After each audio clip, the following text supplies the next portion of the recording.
I'm going to take a couple minutes and talk about heavy metals, and I'm going to talk fast because I was asked to do this in under 5 minutes. And with 16 years of research and really understanding how pervasive heavy metals are, this is going to take a long time, but we're going to try to go quick so you get a really good understanding of the issues with heavy metals, which primary heavy metals are the baddest boys on the block, so as not to go too in depth, and why the juice cleanse, the liver cleanse, the kidney cleanse, the GI cleanse that you might think are good detoxes are nowhere near what you need to do. So first, what are heavy metals? Heavy metals are, when we talk heavy metals, they are the pervasive damaging metals like mercury, cadmium, arsenic, lead, aluminum, cesium, strontium, gadolinium, the guys you can see behind me. Those are what we're going to refer to as heavy metals. The one you see with the asterisks here on my right, mercury, is the worst neurotoxin known to man. And this is important because what science has shown and what most of the data published on heavy metals has shown is that mercury not only is the worst neurotoxin known, it's probably the most toxic metal that is in our environment that damage us most heavily. And we'll look at that here in a second. But it also makes all of these other metals worse.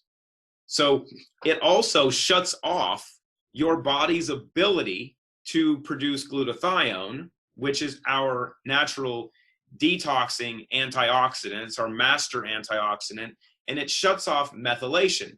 Well, methylation is your body's natural process for detoxifying toxins. So mercury alone makes everything else worse, the worst neurotoxin known to man, and it shuts off your body's ability to get it out. Here's the worst part. We're all mercury toxic. So 30% of the mercury that's in your mom or was in your mom was pushed into you when you were in the womb. And the Environmental Working Group, as of about 15 years ago, continues to find over 200 chemicals, toxins, pollutants, carcinogens, heavy metals, and such in cord blood of infants born over the last 15 years. So they're highly pervasive. They're in you from conception. And then we have exposure in the water you're drinking, the air you're breathing because of aluminum and other metals that are in the air from chemtrails and such that are continually sprayed. You have inoculations that have adjuvants like mercury and aluminum in them. So they're being injected into you and into your kids. And we're going to look at some of that really quickly. So like I said, these heavy metals don't stay in your bloodstream. They don't just go into your kidneys and liver and stay in those areas. So you can do a kidney or liver detox over a couple of days and get rid of them. Here's a couple key things. Mercury, neurotoxin.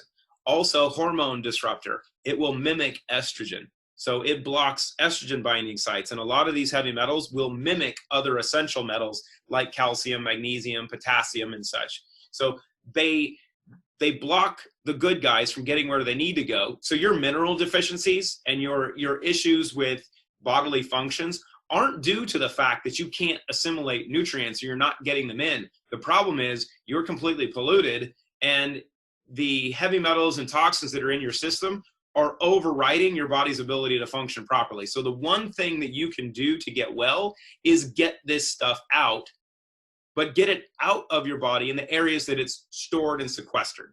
So mercury, aluminum, and lead, neurotoxin. Lead loves bone, so does strontium. So let me go down my list here. Lead and strontium in bone. So strontium 90 is found in, what is it called? I'm having a break. Nuclear reactions. So with the Fukushima meltdown, with the Chernobyl meltdown, and the blowout that those had, they're in the environment, they're in the water supply, they're in us. Cesium-137, which is also from Fukushima and Chernobyl, loves cardiac tissue. So you have these metals that don't just stay in your bloodstream. Once you're exposed to them, they don't end up in a couple organs. They're everywhere, and they're highly pervasive. So let's do two things. I want you to look at two slides here real quick that are going to touch on some things. And we're going to look at what mercury does, because like I said, mercury is the worst neurotoxin known to man. So let's look at some of the organ systems that mercury is known to disrupt. So you have your central nervous system, your immune system, your endocrine system, your gastrointestinal system, your cardiovascular system, your neurological system, psychological systems, and reproductive systems. they will disrupt all of them. But if you don't believe me, right, because I'm just a guy talking, I've done this for 16 years. I own a company that's focused on detoxification because of the science that we've done. Don't believe me, believe the research. So I want you to look at one other thing. And this is done by the great Dr. Dori Nerbo.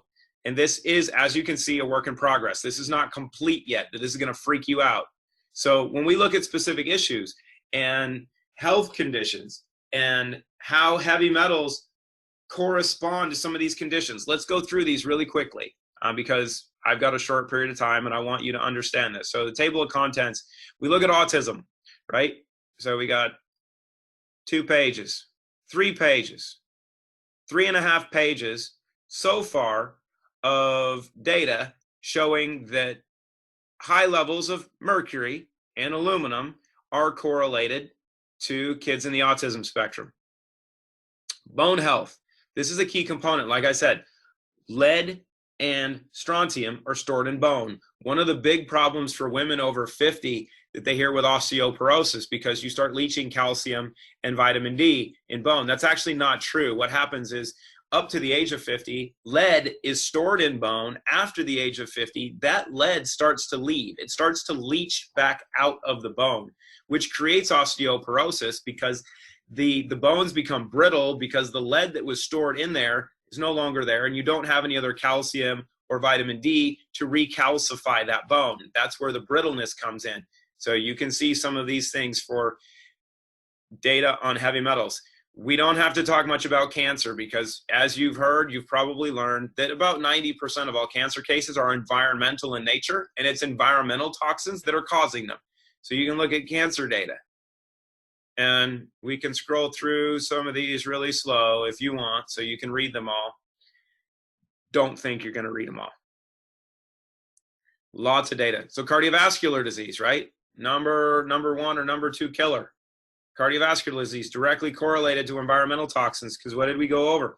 Cesium-137 loves cardiac tissue. So do other heavy metals. And they disrupt cardiovascular function.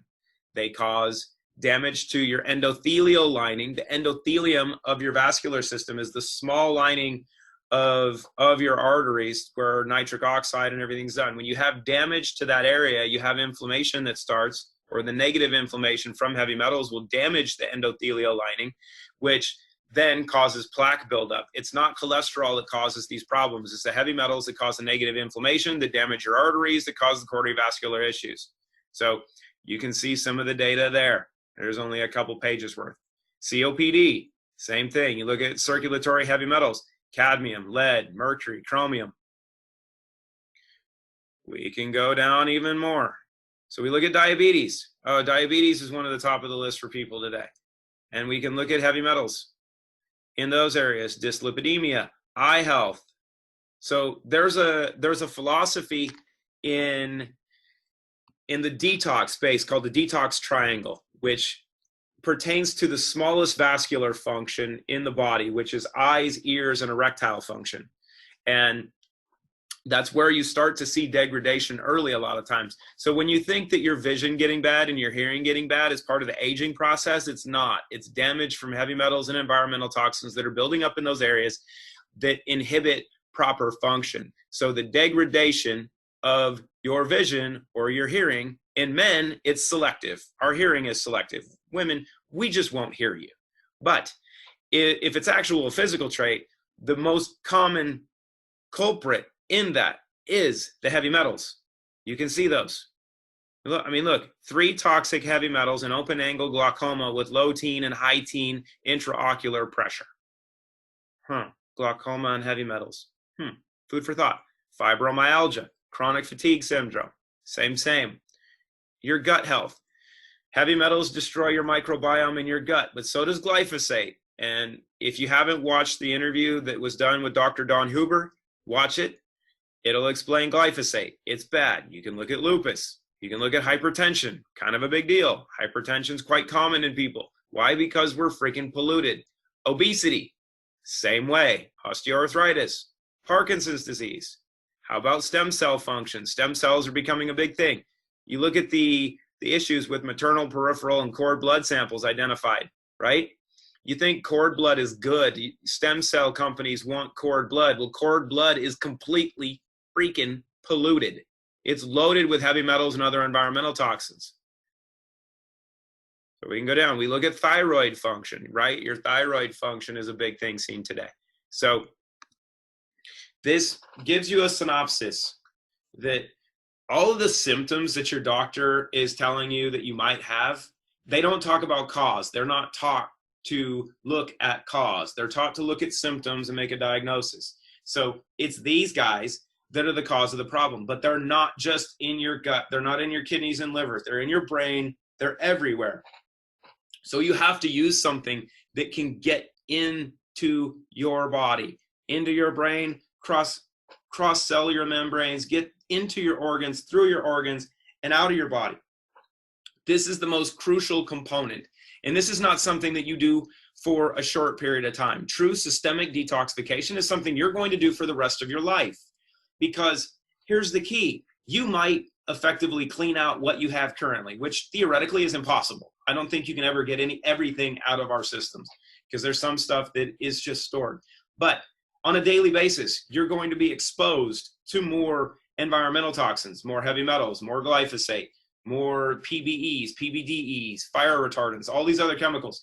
You're exposed to them daily. So the one thing, if you had to do one thing for your health and wellness, and you could only buy one supplement, I would say get the one thing that removes the heavy metals and toxins systemically. Me personally, I would use Clean Slate. Just saying. But if you can, get this stuff out systemically. If you don't believe me, do some research, ask some questions, and you'll be on your way. Have a great day.